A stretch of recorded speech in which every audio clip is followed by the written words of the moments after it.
ये कहानी दो क्लासमेट्स की है जो एक दूसरे को बिल्कुल पसंद नहीं करते थे, लेकिन हालात ऐसे बने कि वे एक ऐसी जगह पर फंस गए जहां सरवाइव करना बहुत मुश्किल था। वे महीनों तक एक आइलैंड पर साथ रहे। अब सवाल ये है कि उन्होंने वहां कैसे सरवाइव किया और उनके बीच क्या क्या हुआ। ये सब हम आज की कहानी में देखेंगे। आज की कहानी शुरू होती है एमा नाम की एक खूबसूरत लड़की से। एमा हर सुबह जल्दी उठती है और स्कूल जाने के लिए तैयार होती है। वह स्कूल की एक शानदार और फेमस स्टूडेंट है जिसके बहुत सारे दोस्त हैं। दूसरी तरफ डीन है, एमा से बिल्कुल अलग। वह एक आलसी लड़का है जो सुबह लेट उठता है। उठते ही वह बाथरूम जाकर ब्रश करता है और फिर सीधा वीडियो गेम खेलने बैठ जाता है। उसके पिता जैक उसे टोकते हैं कि वह स्कूल के लिए लेट हो जाएगा। इधर एमा की छोटी बहन स्टेसी भी स्कूल जाने के लिए तैयार होती है। उनकी माँ, जिनका नाम बारबरा है, दोनों बहनों को स्कूल छोड़ने जाती हैं। इसके बाद एमा स्कूल पहुंचकर अपनी बेस्ट फ्रेंड लिज से मिलती है। वे बातें कर ही रहे होते हैं कि तभी स्टीफन नाम का एक स्टूडेंट आकर एमा को हाय कहता है। ये देखकर लिज एमा को चिढ़ाने लगती है। उसी दिन क्लास में मिस्टर क्रिश्चियन सेन, जो उनके टीचर हैं, बताते हैं कि अगली सुबह ठीक 7 बजे ट्रिनिटी आइलैंड के ट्रिप के लिए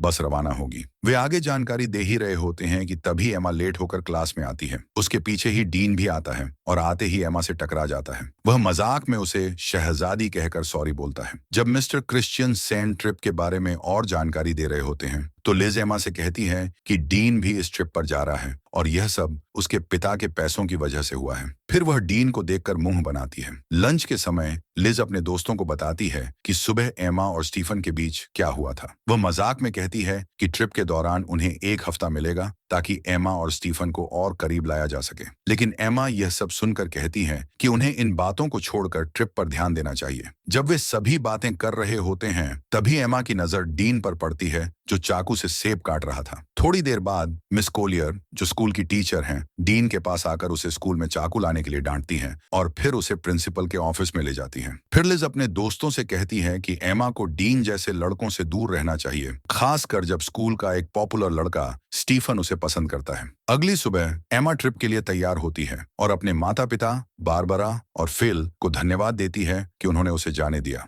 दूसरी ओर डीन ट्रिप पर नहीं जाना चाहता। उसके पिता जैक उसे समझाते हैं कि स्कूल का नियम तोड़ने के बाद भी उन्होंने कितनी कोशिश करके उसे ट्रिप पर भेजने का इंतजाम किया है। यह सुनकर डीन मान जाता है। इसके बाद मिस्टर क्रिश्चियन सेन सभी को बस में चढ़ने के लिए कहते हैं। बस में चढ़ते समय स्टीफन एमा से पूछता है, कैसी हो एमा? ये देखकर लिज उसे फिर चिढ़ाने लगती है, लेकिन एमा उसकी बातों पर ध्यान नहीं देती। कुछ समय बाद वे ट्रिनिटी आइलैंड पहुंच जाते हैं। बस से उतरते ही मिस कोलियर सभी को बताती हैं कि वे कुछ देर के लिए पूल में मजे कर सकते हैं, लेकिन डिनर से पहले सबको वापस आना होगा। अगले दिन से ट्रिप की गतिविधियां शुरू होंगी। कुछ देर बाद एमा और उसके दोस्त पूल में जाते हैं। वहां एमा स्टीफन से मिलती है और सभी साथ मिलकर मस्ती करने लगते हैं, लेकिन डीन अकेले खड़ा बालकनी से ये सब देख रहा होता है। उसी शाम एमा की दोस्त लिज आकर उसे बताती है कि स्टीफन ने उन्हें एक पार्टी में बुलाया है जो यहाँ के एक लोकल बोट पर हो रही है, लेकिन एमा ये सुनकर मना कर देती है। हालांकि उसके दोस्त जिद करके उसे मना लेते हैं। इसके बाद वे सभी पार्टी के लिए बोट पर चले जाते हैं। वहां पहुंचने के बाद एमा अपनी दोस्त हेलेन को ढूंढने लगती है, लेकिन तभी वह देखती है कि स्टीफन किसी और लड़की को किस कर रहा है। ये देखकर एमा वहां से जाने लगती है।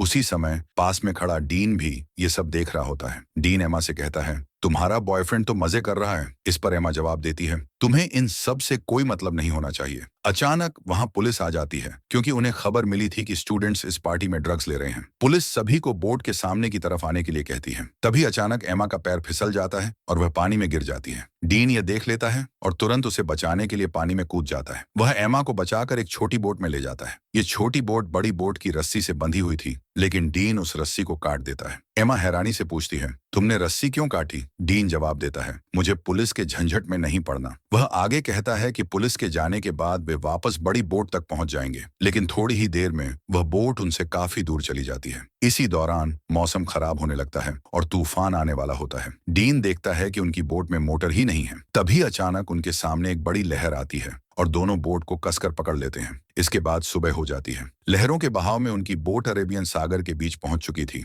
डीन का फोन पहले ही बंद हो चुका था, तो वह एमा से उसका फोन देने के लिए कहता है, लेकिन एमा के फोन में नेटवर्क नहीं आ रहा था। एमा कहती है, हमें पार्टी बोट का पीछा करना चाहिए था। इस पर डीन जवाब देता है, चिंता मत करो, कोई ना कोई हमें लेने आ ही जाएगा। वे बात कर ही रहे थे कि अचानक एमा को थोड़ी दूरी पर एक आइलैंड दिखता है। यह देखकर डीन बोट को उस आइलैंड की तरफ ले जाने लगता है। बहुत मेहनत के बाद वे दोनों किसी तरह उस आइलैंड तक पहुंच जाते हैं। आइलैंड पर पहुंचकर एमा फिर से फोन के नेटवर्क को चेक करती है, लेकिन वहां भी कोई नेटवर्क नहीं मिलता। इसी बीच डीन को बोट में एक फ्लेयर गन मिलती है, तो वह उसे उठा लेता है। इसके बाद दोनों इस उम्मीद में आगे बढ़ते हैं कि शायद अंदर जाने पर उन्हें कोई मदद मिल जाए। दूसरी ओर होटल में पिछली रात की पार्टी के कारण मिस्टर क्रिश्चियन सेन ट्रिप को कैंसिल कर देते हैं। तभी लिज मिस कोलियर से कहती है कि एमा होटल वापस नहीं आई है। वह यह भी बताती है कि उसे लगा था कि एमा शायद किसी और के साथ थी, इसलिए उसने किसी को नहीं बताया। लिज यह भी कहती है कि उसने एमा को आखिरी बार पार्टी बोट पर देखा था। इसके बाद मिस्टर क्रिश्चियन सेन सभी की अटेंडेंस लेते हैं और उन्हें पता चलता है कि डीन भी गायब है।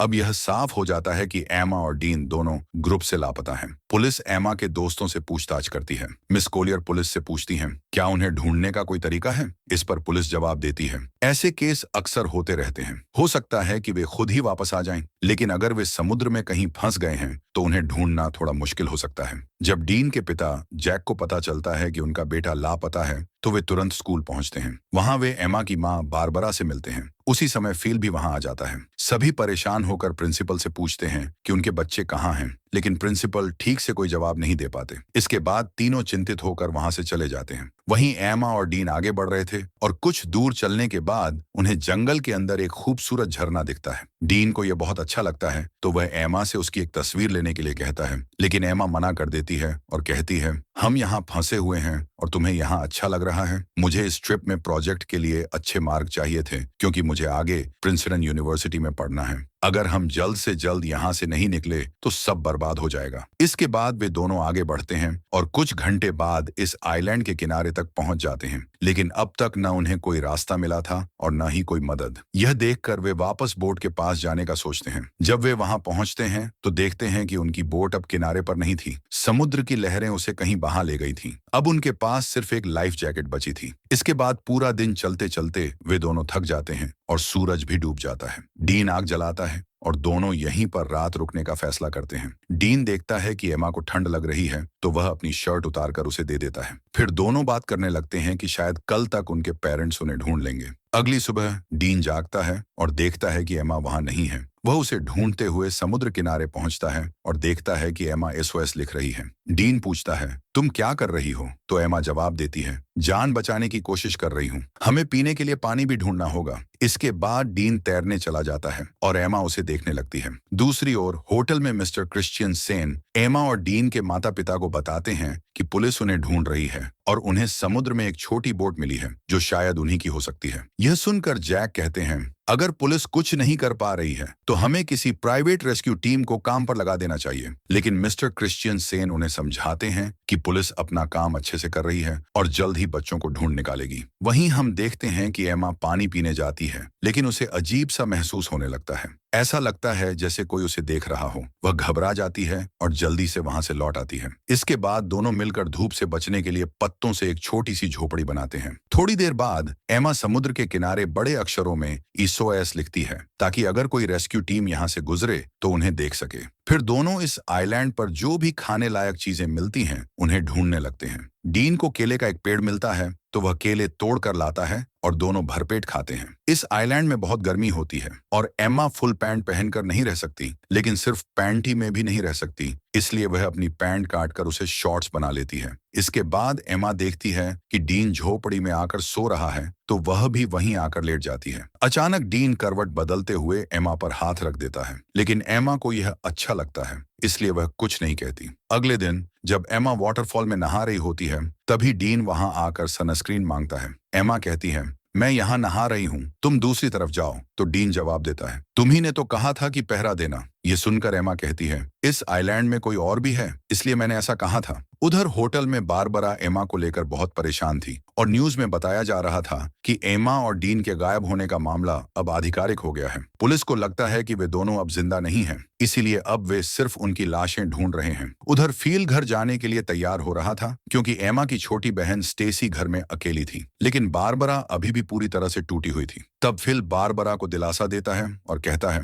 एमा मिल जाएगी। यह कहकर वो उसे गले लगा लेता है। अगले दिन जैक बारबरा के साथ हेलीकॉप्टर लेकर एमा और डीन को ढूंढने निकल पड़ता है। दूसरी तरफ आइलैंड में शाम होने वाली थी और एमा डीन से अपने परिवार को बहुत याद करने की बात कर रही थी। तभी डीन को वहां किसी इंसान की खोपड़ी मिलती है। एमा यह देखकर बहुत डर जाती है और कहती है शायद यह भी हमारी तरह यहाँ फंस गया होगा और इसकी ये हालत हो गई, कहीं हमारी हालत भी ऐसी ना हो जाए। डीन उसे सांत्वना देते हुए कहता है ये कोई मछुआरा या फिर कोई स्मगलर होगा जो यहाँ आकर मर गया होगा, लेकिन हमारे पीछे हमारे पेरेंट्स हैं और हम यहाँ अकेले नहीं हैं। वह उसे विश्वास दिलाता है कि अगर हम एक दूसरे के साथ ऐसे ही देते रहेंगे तो हम यहाँ कभी नहीं मरेंगे और एक दिन जरूर घर लौटेंगे। ये कहने के बाद डीन एमा को किस करने लगता है। एमा पहली बार किसी को किस कर रही थी और उसे यह अच्छा भी लग रहा था। अब रात हो चुकी थी और डीन सारी हदें पार कर देता है। उसी समय आइलैंड में एक बड़ा तूफान आता है, लेकिन एमा पहली बार इस तूफान को एंजॉय कर रही थी और बहुत खुश थी। सुबह होते ही एमा जागती है और देखती है कि डीन वहां नहीं है। वह घबराकर डीन को पुकारने लगती है, लेकिन कोई जवाब नहीं मिलता। डर के मारे वह डीन को ढूंढने जंगल में चली जाती है। थोड़ी दूर जाकर वह देखती है कि डीन एक गड्ढा खोद रहा है, जिससे उसे समझ नहीं आता कि वह ऐसा क्यों कर रहा है। तभी अचानक एमा का पैर फिसल जाता है और वह गिरकर घुटने में चोट लगा लेती है। डीन तुरंत उसकी मदद करता है, उसकी चोट पर ध्यान देता है और कहता है तुम ठीक हो जाओगी। इसके बाद दोनों वाटरफॉल में नहाने चले जाते हैं, जहां डीन एमा को अपनी मां के कार एक्सीडेंट में मरने की कहानी सुनाता है। एमा ध्यान से उसकी बातें सुनती है और उसे डीन के दर्द का एहसास होता है। कुछ देर बाद बारिश शुरू हो जाती है और डीन उसमें मस्ती करने लगता है। एमा उसे देखकर मुस्कुराने लगती है और फिर दोनों बारिश में नाचने लगते हैं। डीन एमा के बालों में एक खूबसूरत फूल सजा देता है, जिससे एमा शर्मा जाती है। फिर वह डीन से कहती है मुझे फिर से तूफान के मजे लेने हैं। यह सुनकर डीन एक बार फिर तूफान लाने की तैयारी करने लगता है। दूसरी तरफ न्यूज में बताया जाता है कि एमा और डीन के लापता होने को 1 महीना बीत चुका है। पुलिस को अब यकीन हो गया है कि वे जिंदा नहीं हैं, इसीलिए उन्होंने आधिकारिक रूप से उनकी तलाश बंद कर दी है। लेकिन एमा के दोस्तों को अभी भी लगता है कि वे दोनों जिंदा हैं। बारबरा को भी अपनी बेटी के जिंदा होने की उम्मीद बनी रहती है, इसलिए वह जैक के साथ हेलीकॉप्टर लेकर फिर से एमा और डीन को ढूंढने निकल जाती है। वे लोगों में पर्चियां बांटते हैं, जिनमें एमा और डीन की तस्वीरें और जानकारी होती हैं, लेकिन इतनी कोशिशों के बावजूद कुछ हाथ नहीं लगता। इसके बाद जैक बारबरा से कहता है हमने सब कुछ कर लिया, लेकिन वे नहीं मिले।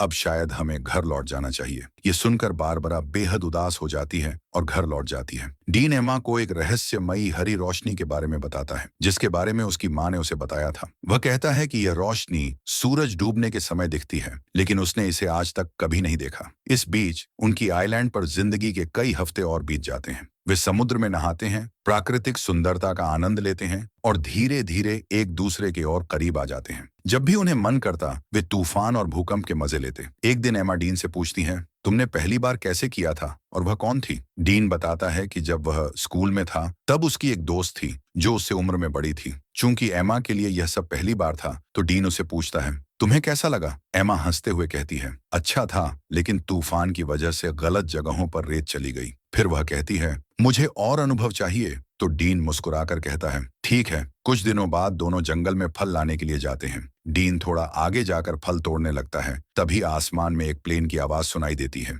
घबराकर दोनों खुली जगह की ओर भागते हैं। डीन जल्दी से एमा के बैग में फ्लेयर गन ढूंढने लगता है ताकि प्लेन को सिग्नल दे सके, लेकिन फ्लेयर गन नहीं मिलती और तब तक वह प्लेन बहुत दूर चला जाता है। इसके बाद एमा फिर से फ्लेयर गन ढूंढने लगती है, लेकिन उसे भी वह नहीं मिलती। उसे महसूस होता है कि इस आइलैंड पर कोई और भी है जो उनकी चीजें चुरा रहा है। समय बीतता जाता है, लेकिन उनके ऊपर से सिर्फ एक ही प्लेन गुजरा था। कोई भी उन्हें बचाने नहीं आया। वे दोनों झोपड़ी में बैठकर बात करने लगते हैं कि शायद अब उन्हें घर वापस जाने की उम्मीद छोड़ देनी चाहिए और इसी जंगल में एक दूसरे के साथ जिंदगी बिताने का फैसला कर लेना चाहिए। तभी अचानक डीन को जंगल में किसी जानवर की आवाज सुनाई देती है। वह उसे देखने के लिए जंगल में चला जाता है। एमा चिंता में उसके पीछे जाती है। आगे जाकर डीन देखता है कि वहां एक खतरनाक ब्लैक पैंथर खड़ा है। पैंथर को देखकर डीन तेजी से भागने लगता है। भागते भागते वह अचानक जमीन पर गिर जाता है। एमा भी भागती हुई उसके पास पहुंचती है और देखती है कि डीन के हाथ में खून से लथपथ एक चाकू है। उसके सामने ब्लैक पैंथर मरा पड़ा है एमा और डीन के सभी दोस्त और माता पिता धीरे धीरे उनके बिना ही अपनी जिंदगी आगे बढ़ाने लगते हैं, जबकि एमा और डीन ने भी आइलैंड पर जीना सीख लिया था। अब उन्हें कोई बचाने आएगा इसकी उम्मीद खत्म हो चुकी थी। उन्होंने शिकार करना, झोपड़ी बनाना और आइलैंड पर रहने के तरीके सीख लिए थे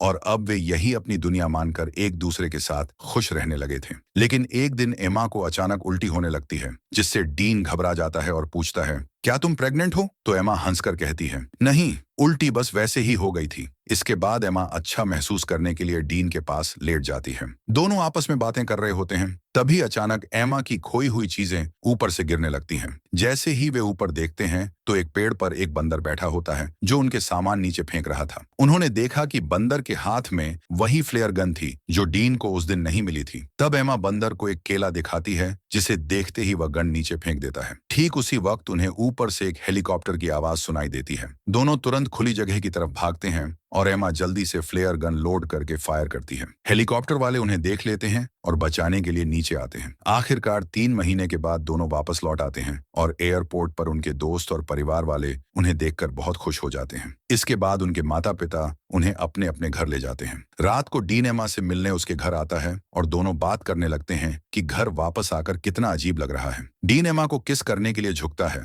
लेकिन एमा मुस्कुराकर पीछे हट जाती है और कहती है, हर 10 मिनट में मेरे मम्मी पापा मुझे देखने आ रहे हैं, इसीलिए तुम्हें अभी जाना चाहिए। इसके बाद एमा कहती है, मेरे आने की खुशी में मेरे पेरेंट्स ने एक पार्टी रखी है और तुम्हें भी उसमें आना होगा। अगले दिन पार्टी में सब लोग इकट्ठा होते हैं, जहां एमा के माता पिता अपने बच्चों के लौटने की खुशी में सबको कुछ कहने लगते हैं। इस दौरान स्टेसी डीन से पूछती है कि वह सबके साथ क्यों नहीं घुल मिल रहा, तो डीन जवाब देता है कि उसे लोगों के बीच रहना ज्यादा पसंद नहीं है। इसके बाद डीन एमा को इशारा करता है कि वह उसके साथ चले, लेकिन एमा उसे अनदेखा कर देती है। ये देखकर डीन चुपचाप पार्टी से चला जाता है। इसके बाद सब कुछ फिर से पहले जैसा हो जाता है। एमा के आइलैंड से लौटने के बाद वह बहुत फेमस हो जाती है, लेकिन डीन अब भी अकेला रहता है। जब भी दोनों एक दूसरे के पास से गुजरते हैं तो बस एक दूसरे की तरफ देखते हैं, मगर बात नहीं करते। कुछ दिनों बाद एमा डीन को कॉल करती है, लेकिन डीन कॉल नहीं उठाता। फिर एमा के रूम में स्टेसी आती है और कहती है कि उसके लापता होने के बाद सबने उसे बहुत मिस किया था। मम्मी पापा बहुत परेशान थे